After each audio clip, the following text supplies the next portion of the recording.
A good Erev Yom Tov to everyone. A good Yor. It should be a good year. It should be a Shana Tova. You know, Jews are known for liking Chinese food. So there's a story of a Chinese restaurant that was called Balance. In Chinese, I don't know how to say balance in Chinese, but that was the name.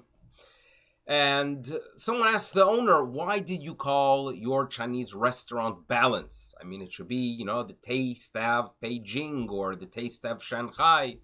Why Balance? And he gave the following insight that, as you know, at least in North America, at the end of a Chinese dinner, you get a fortune cookie. Well, in this restaurant, the way it worked was that the staff would tune in to the conversation, the outlook, and the attitude of those sitting by the tables. And based on what they hear, they would present specific cookies.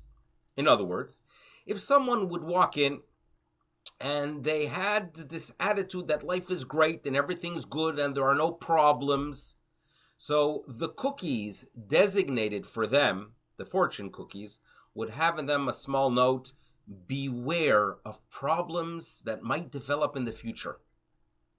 Now, on the other hand, if you would tune in to guests who were sitting by the table and talking about their challenges and about their issues and about how difficult life is, the cookie, after breaking it open, would have on its note, great things waiting ahead. So therefore, noted the owner, I try to keep those visiting and leaving my restaurant in balance. You got to keep a balanced outlook. Now, how does that relate to Rosh Hashanah? There's an incredible statement made in the Talmud about Rosh Hashanah. And the Talmud tells us, in the name of Rav Yitzchak, Kol Shana Sherasha Betchilata, Rasha with the Hey, meaning any year that you feel troubled, that you feel distress at its beginning, you should know, mit asheret besofa. At the end, it will be it will be a good year. And Rashi and the commentators explain that if you walk in with a lev shavur, with a broken heart, and you are praying to the Almighty, right, with a request, it should be a better year, it should be a good year, and you ask HaKadosh Baruch Hu betachanunim, you implore the Almighty to bless us with a good year. The Almighty has rachmanut, has mercy, and indeed, the year is blessed and the year is good. And things are balanced. This is what the Talmud is telling us. And I do believe we are walking into this Rosh Hashanah with an understanding that there's a lot to daven for. It is a day of tefillah. It is a day we relate to our King through prayer. We have to be mindful of what we say, and we have to be mindful of what we have to ask from Him. And this year we have that clarity.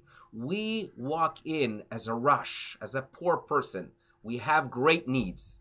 But this statement of the Talmud is a very encouraging statement, that you should know the year is going to be a good year.